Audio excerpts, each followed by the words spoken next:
Hi, good morning. It's time to go over a new concept called the mole. All right.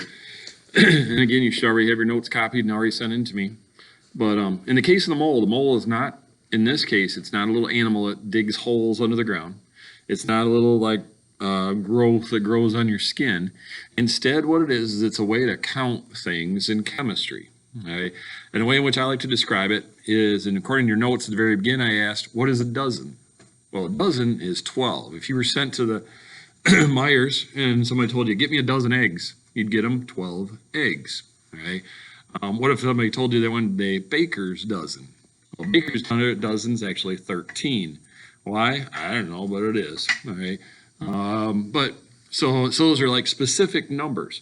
You wouldn't go if somebody told you get them a dozen eggs, you wouldn't get them 4 because that's not a dozen. It's always that specific number of 12. Well, in chemistry, we don't use the word dozen. We use a different word. We call it the mole, M-O-L-E. And what is a mole? As I put down, it's a chemist's dozen. And what it is, it's 6.02 times 10 to the 23rd. Well, how big is that number? Well, it's actually really, really, really big. If we were to write it out, it would be this.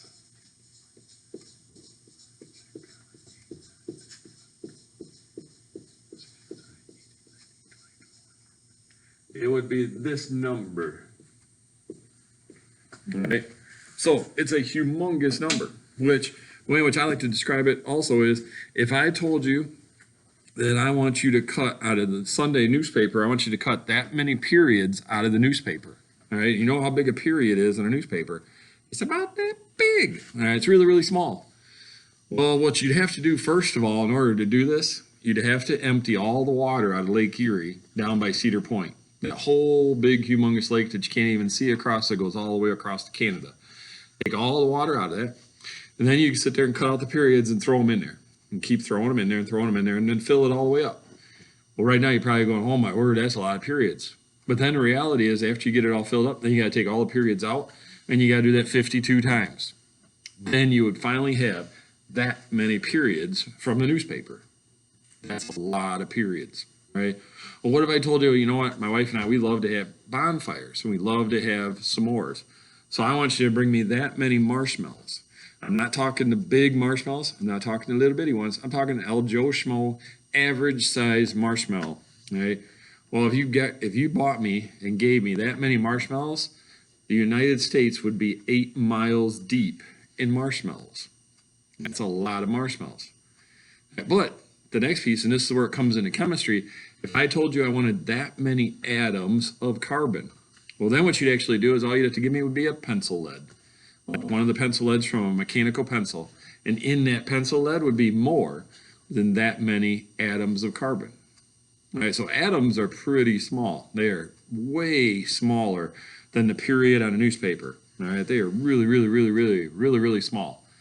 All right, so we're going to end up using this number for all sorts of things, and as we go through, we're going to find out how do they count using this, and what do we use it for. So. All right, well, in order to do this, the next piece says you got to understand representative particles. Representative particles is there's 3 different ways to represent things in chemistry. Well, one thing is we can look at things as an atom. And an atom would be like anything that came from the periodic table up there, okay, by itself. Then those are atoms. So like magnesium or sodium or potassium or fluorine, all right, or aluminum. Those are each one of those are atoms, and we could count those atoms. And if we had a mole of those, we'd have that many of them. Molecules, on the other hand, and now this is going to take us back to a chapter a while ago, right? But when you were making formulas, we had to learn how to make molecular formulas, which molecular compounds, molecular formulas were things like carbon dioxide or carbon monoxide or dinitrogen trioxide. Right? Those are always made up of 2 nonmetals. And the example I put in your notes was CO2, carbon dioxide. Right? So we could have molecules, and those are molecular compounds. The last one is a thing called a formula unit. And a formula unit is an ionic compound. And ionic compounds were when we took a metal and a nonmetal, you had to do the crosses or the charges on each side, and you crisscross those charges to come up with a formula down below, like NaCl or MgCl2. All right, any of those ones like that. So those are the three things. Now, why am I telling this? Well, because what I can ask for is I can ask for a mole of atoms, I can ask for a mole of molecules, or I can ask for a mole of formula units. Right? And each time it gets confusing because we change that one term there. But it's really every single time we're actually after this many of those pieces, parts. Okay, so don't get confused when you see that when they ask for moles of atoms, moles of molecules, moles of formula units. Each time they're just looking for moles. They're just looking for how many of these. All right. Well, then there's an equation utilizing this big number, and as scientists, we don't like to write all those zeros. Instead, we like to write it this way. All right, and 6.02 times 10 to the 23rd. All right, that 20 times 10 to the 23rd just tells me this decimal is supposed to be way over there. All right, and we're supposed to have zeros in between there. It's supposed to be 21 zeros in between that. But that actually is 1 mole. So then what we can do is we can make this equal to, and I put question mark on the other side. Now, why did I put question mark? Well, because this side is kind of like the idea of there's always 12 in a dozen. There's always 6.02 times 10 to the 23rd in a mole. Always, always, always. It doesn't change, right? But this side over here, this would be like the question idea.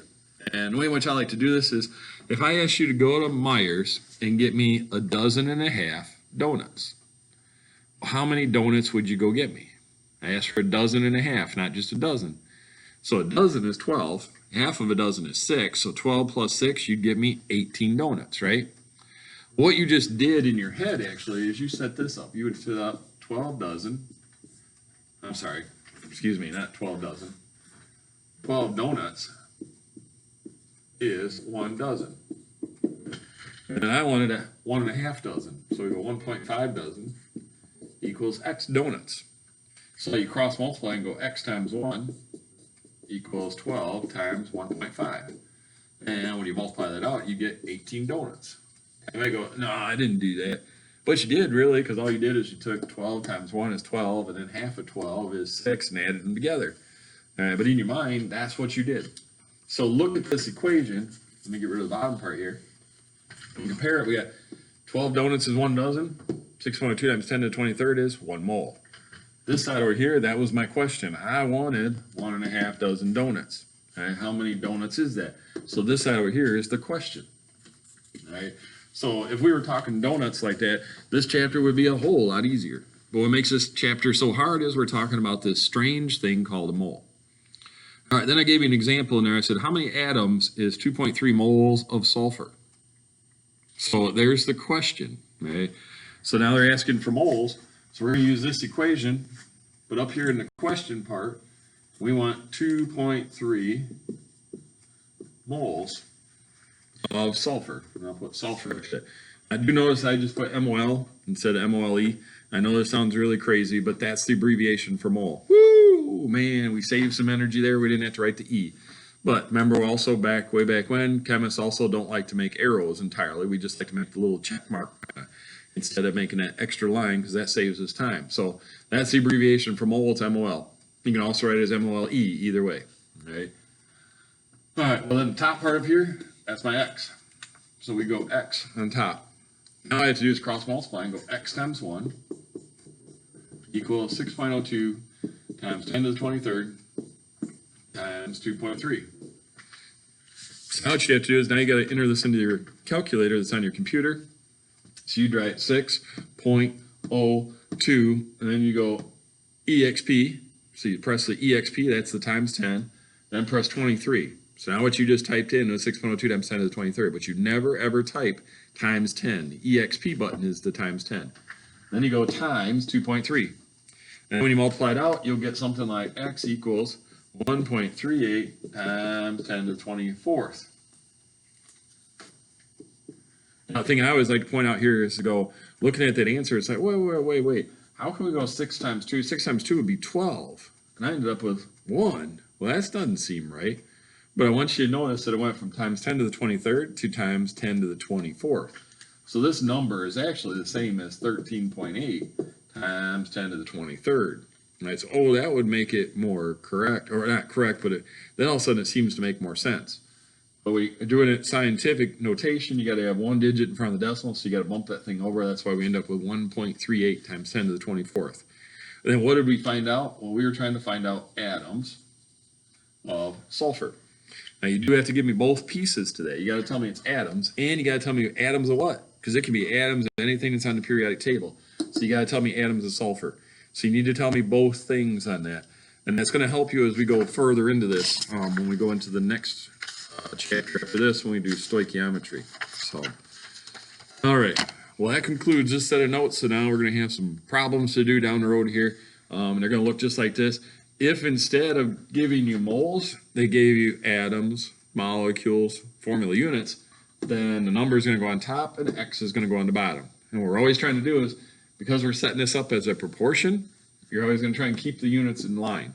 So I got moles in the bottom, and I have moles in the bottom on the other side of the equal sign. Okay? If I have atoms up here, then I'm going to have atoms up here. If I have molecules up here, molecules up here. Formula units up here, formula units up here. All right, and that's where that representative particle thing comes in, is because we can change this. Just like you can have a dozen cans of Coke, a dozen donuts, a dozen pencils, a dozen cars, a dozen people. All right, that unit up there on top can change. All right, that concludes our notes on the beginnings of the mole. So we'll see you next time. Have a great day.